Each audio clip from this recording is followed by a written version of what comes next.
Okay, great. We're on air. Hello, everybody. My name is Paul. I'm Business Development Director at the VAR Company. Welcome to our webinar, and today we're going to talk about few topics. The first one is the main trends in kids publishing of 2019 and next few years. We'll look at some cases, talk about technologies that affect to publishing, and also we will talk about things that push sales in our industry. But first of all, let me introduce my colleague Anastasia, Publishing Licensing Director at DevAR. Thank you, Paul. Hi there. I'm happy to see you. And I kindly ask you not to be so strict because it's our first webinar, so your feedback will be a great help for us. Okay, great. So let's get started, and I'd like to launch it up saying that my part of today's webinar will consist two sides. First side is about traditional printing material, and the second side is about the technology, digital technology that affects all the industries. As you can know, DevAR is a publisher, content creator company, and also a technology company with a big use and the best expertise in augmented reality. By the way, as a note, we're the global leader in AR publishing according to DG Capital in 2019. So, let's talk about the trends in kids books publishing. Here's this slide. And we have main three topics. The first one is the kid-friendly non-fiction will continue to grow. Second, fantasy worlds and creatures should remain popularity. Activity books will be engaging, especially in the STEM arena. Here I refer first of all to Porter Anderson, editor-in-chief from Scholastic, but still there are a lot of different researches and articles showing us the same picture about the trends. First, non-fiction for kids becomes interesting. Many books featuring non-fiction storylines are often too graphic or inappropriate for younger readers. However, there has been a recent trend in the number of books that discuss important historical events and scientific or technological breakthroughs that are child-friendly and engaging to read. Kids non-fiction jumped into a volume of 10.2% in 2017 and showed 8.5% growth in 2018 according to the Bookseller. A term nonfiction has a wide diversity of genres like cookbooks, self-development, psychology, but here at DevAR we first of all aimed to educational nonfiction, which are represented in encyclopedia series. And here I'd like to input some technology side to give you understanding of how we crack this current picture and what's the reason of our efforts in encyclopedias and early learning. According to PBS surveys, 56% of children aged from 8 to 12 have a cell phone. 58% of teens have access to tablet computer, and 91% of teens go online from a mobile device at least occasionally. And more than 50% of parents said schools should make more use of mobile apps for education. 86% of students find that technology makes them more effective and efficient at learning process. 68% of parents agree that mobile devices and apps can help in teaching how to read. Kids now learn to swipe before they can tie their own shoes, and iPods, iPhones, tablets are new gifts for teens and children. With these facts, it is proved that why educational apps are gaining so much popularity. Education is now the third most popular category in Apple App Store. The worldwide M-learning market is projected to exceed $37 billion by 2020.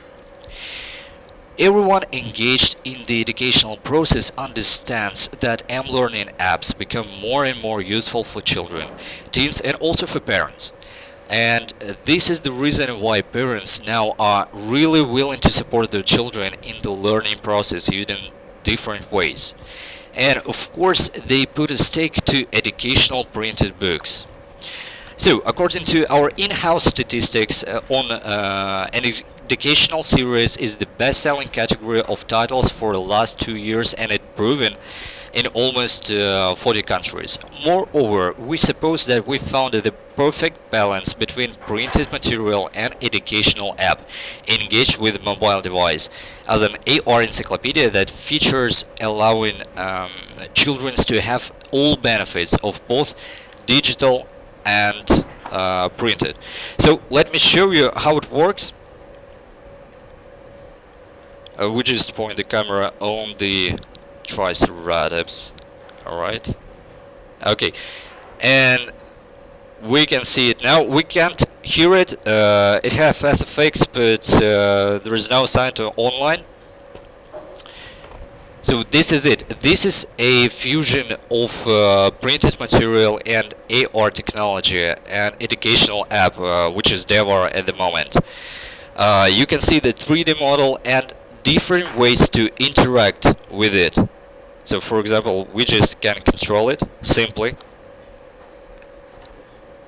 or use another dinosaur.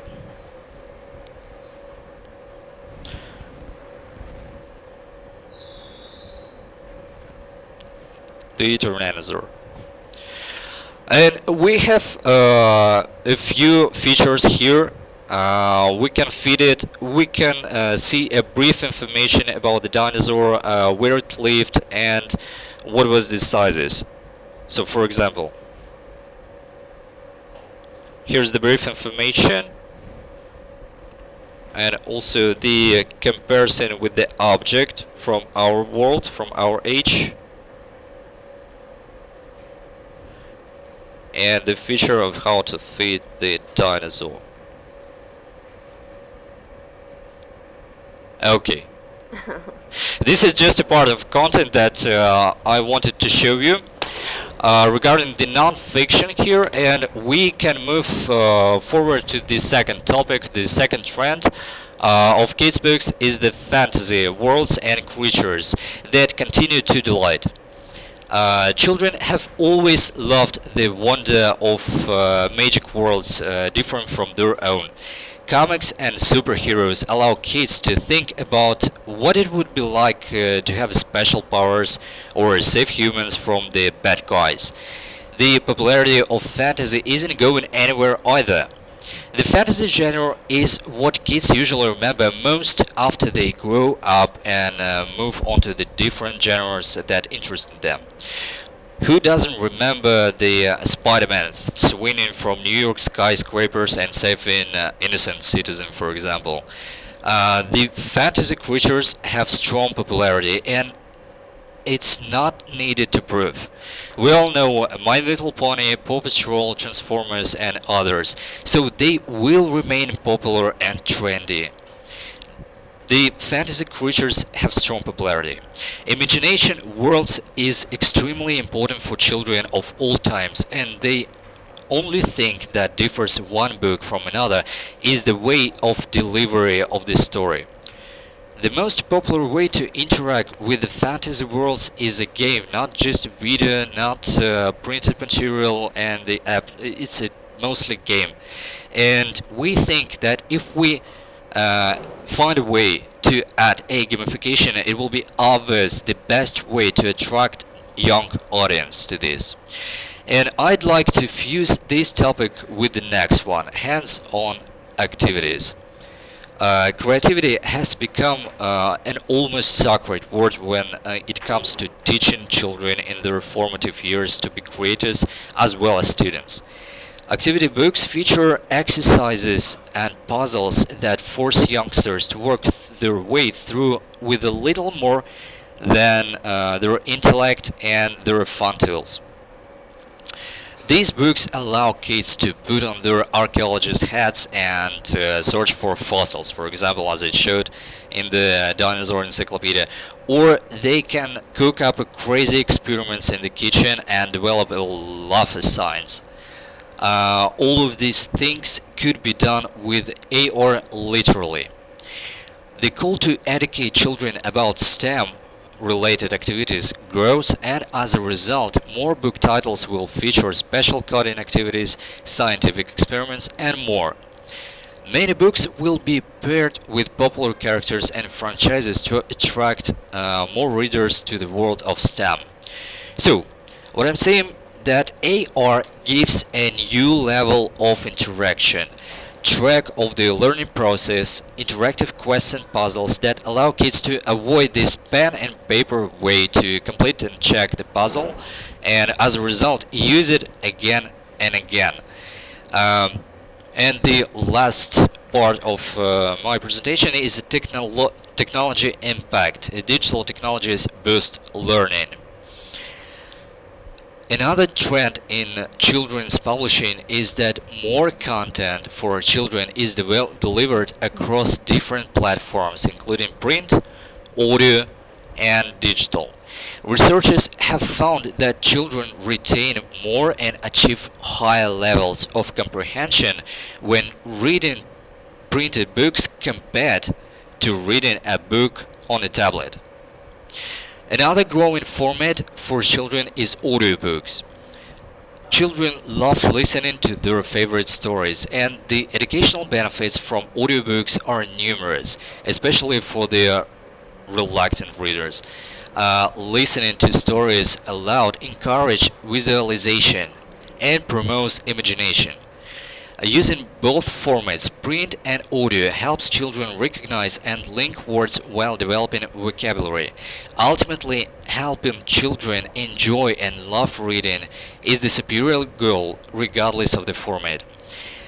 A final reflection is that in addition to textbooks, other children books and stories designed to read for pleasure can also be abound with numerous educational values and can gently help children develop essential skills.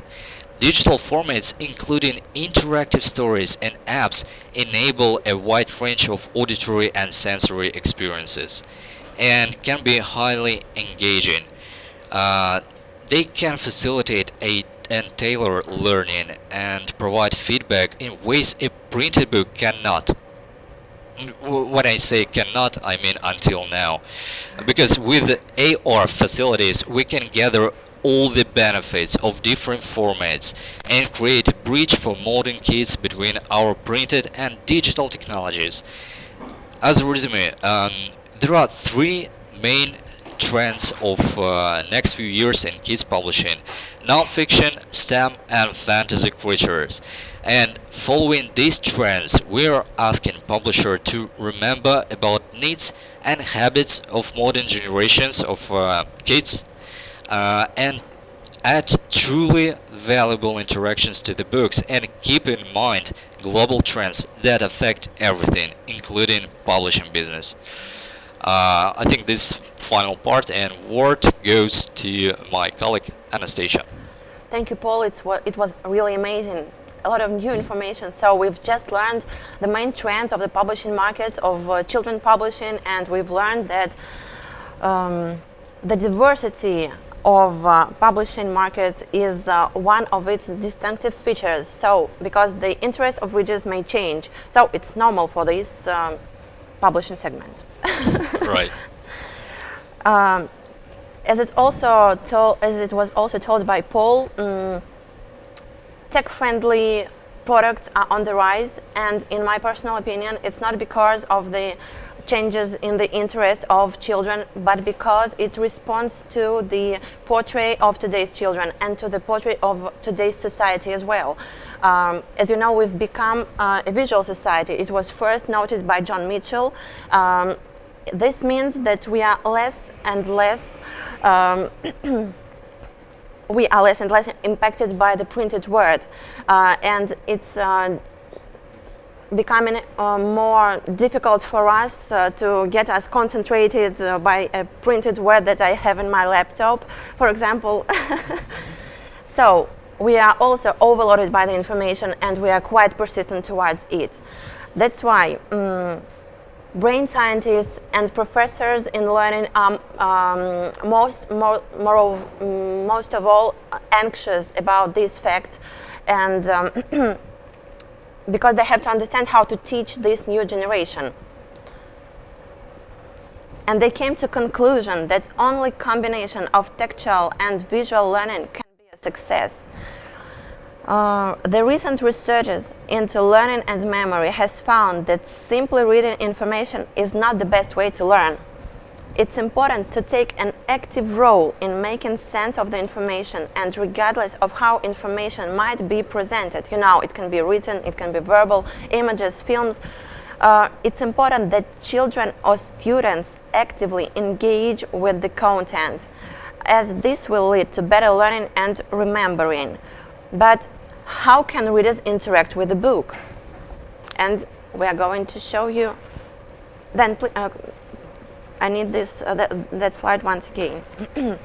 So how can we, after this, one more time. So let's demonstrate, right? Let's demonstrate. Yeah, See some magic. Okay, this is the space. Space encyclopedia. What can we see? Visualization of the information that we are reading. So this is learning. the feature, digital feature of the printed content here, right? We see the planet, and we can also see a few interactions with it. Like, what is this? This is a splitting. Yeah, we can see it in 3D sectional view. Learn additional information about each part of this planet. We also have narration here. We can interact with the object because you can touch, turn, control. So all your motor skills are involved in this educational process. Okay. And that is why the previous, that was the explanation for this slide. So researchers all proved that in present time, use of technology and moving images draws user attention to what is being communicated, and the learner attends to this as a learning experience. So in addition, if we use also audio, and we can experience more experience of interactive engagement with the technology user interface, it just simply represents a multi-sensory experience. So the user is presented with multi-sensory information at the same time, and this information is processed in parallel in the brain. From the development cognitive neuroscience perspective, this multi-sensory learning experience elicits activation of multi-sensory neutral channels involving the visual, auditory, and motor brain channels. What I'm trying to say is that our understanding reveals brain regions don't function unless communicate with each other. You know that some scientists say we need to exercise personalization of the multisensory learning experience based upon learner's age. And I would like to say that this can be solved with the help of augmented reality, and we already use it in our books. So in the new line of our encyclopedias, we have the possibility to adapt the content for the age of the user. So what I was talking about, what do I want to say is that books do not have to remain the same. Since they are friends and teachers for readers, they have to speak the same language in order to be heard. Today's children under 13 spend around 6 hours online per week, and they live in a flat with around 11 connected devices. And first of all, they have simply unlimited access to entertainment content. Second is that their perception is different, quite different from ours. That is why books have to respond to readers' habits by having designed content for the modes of digital consumption first of all. Traditional books are no more enough. It's in the delivery of stories and information conveyed the way people want to consume them. Some may want, because some people may want a brief audio, video, written synopsis. Others can want to go deeper and get a more complete picture. whether it's an extended version or a set of related stories from multiple sources. Books must be adapted to consumer desires for options, and publishers have to think more expansively, and they can think more expansively to reach the audience they can address, so an audience that can be broader than readers. This means getting away from the book and print first mode of organization. In this transition phase, augmented reality is providing additional value and possibilities. We can use augmented reality to use extra contents for the book, starting from notes on important facts through website links and videos, up to 3D models for study, engaging users to get to know more on the topic. At the same time, augmented reality does not replace the book, but enhances it with additional digital content, expanding its possibilities, breaking the borders, and engaging children with reading, bringing them back to books. Due to the fact that the possibilities of the technology are simply limitless, it can be integrated to every type of book to highlight the features of each of them. So I think that we'll skip this, but we'll move to the demonstration. Let's show how augmented reality can be applied to a game book. It will be great. Okay, we're online with the translation. Yeah, it's fine. Yeah. Okay, great. Okay. Yeah. So we can play different kind of games, and we have lots of different mechanics that can be implemented to the gaming experience. First of all, we can see the 3D model of the pony, and a small introduction of the rules of the game. The rules of the game, and this is the gamification. I think I talked about in my first part of the presentation about the fantasy worlds and how we can add the game to it. Yeah, So, it's a simple game. answering the question how augmented reality can be implemented to a game book, my answer is simply. Okay. We can show another game. In general, what I can say is that this kind of book has lots of activities, not only in digital but in print too. So it's a book, simple one with different activities, but it has even more activities in digital. So an additional functional value for the user that can be shown with the help of augmented reality.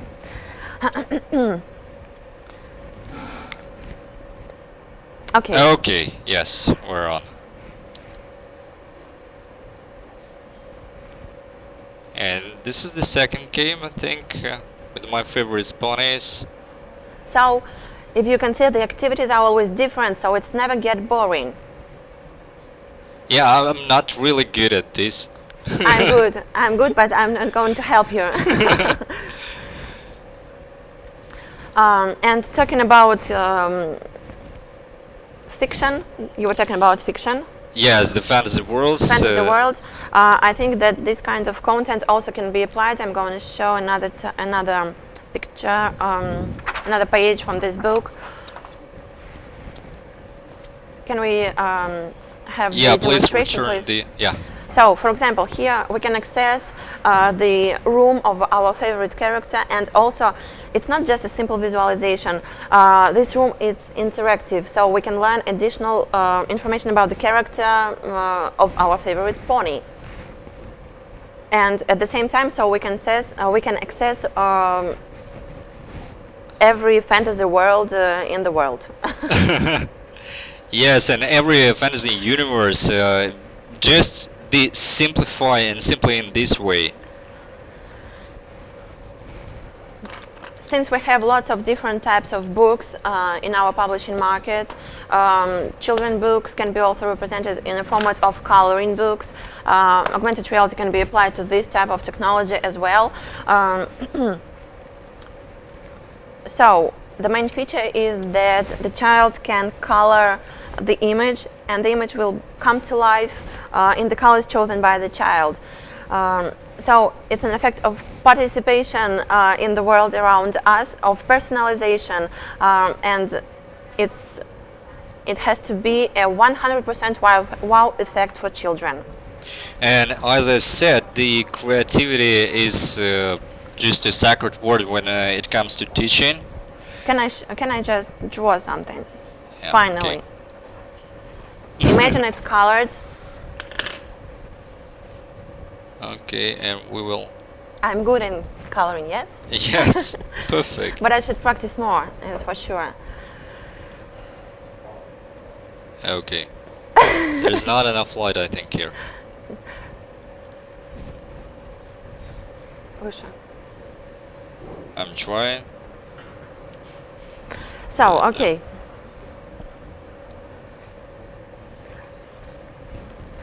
That's because I've colored not correctly. Yes, yes. No, You're sorry. bad at coloring. I'm okay? bad at coloring. For the next webinar I'm gonna practice and we'll show it to you. So, but there are some serious questions. The question of allocating scarce resources in the digital space is difficult. There is no singular future for the industry as a whole. Each publishing segment and each company will have a different set of opportunities and capabilities to address the users. But we have prepared a roadmap for you that can help you to understand how to move forward towards digital space and keep your niche in publishing market. So, first one, you can develop in-house augmented reality technology, which is quite a costly option. You can collaborate with an augmented reality company, and costs may vary with your demands and company's rates. And of course, you can buy rights for ready-to-print augmented reality books. Costs are almost the same as buying rights for traditional printed books. But I'm going to tell you about this a bit later. So, what I wanted to say also about the content that drive the sales today and some arguments toward the fact that tech-friendly products are on the rise is the fact that last year surveys showed that customers are 40% more likely to buy a product if they are going to experience augmented reality. In terms of book, customers choose it by cover, and we know it well from marketing. So, imagine just a shelf in a bookstore with 10 encyclopedias and of dinosaurs of approximately the same cost. And all of them are published by different publishers. The book cover may differ by colors, but the customer knows that all the books contain almost the same information. And in this case, if one had augmented reality sign on the cover, it will attract the customer in 72%, as the stats say. What's also important, one of our insights shows that it's enough to buy a single book for readers to get their loyalty and fidelization to the series. I mean, a single augmented reality book, of course. So once the readers get to know augmented reality, they will explore the other books of the series and buy them for sure. We work with feedback of our customers, children and their parents, and we know that all of them obtain several of our products. Because one of the facts that within the app they can explore augmented reality books that also exist and find them in the shops. One more proof of the fact that this content drives the sales is the sales rates that we have. I'll provide you with the stats per one region, CIS.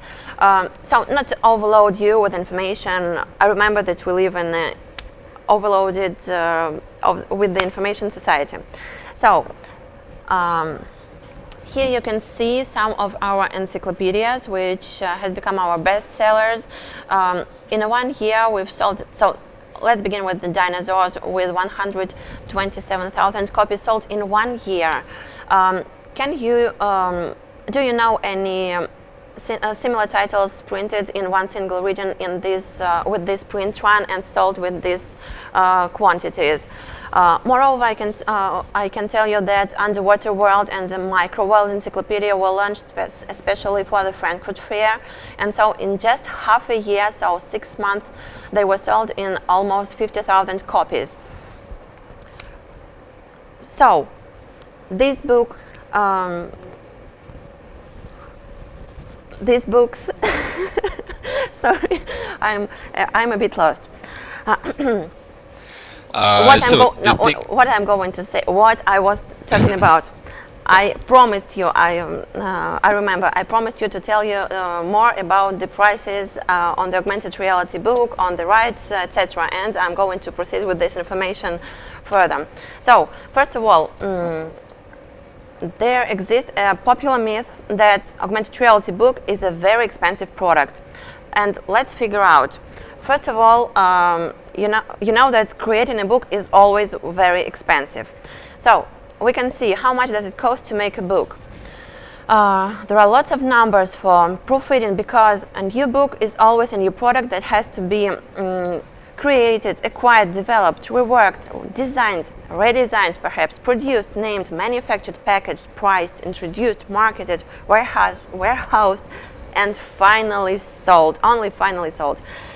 The average new book generates only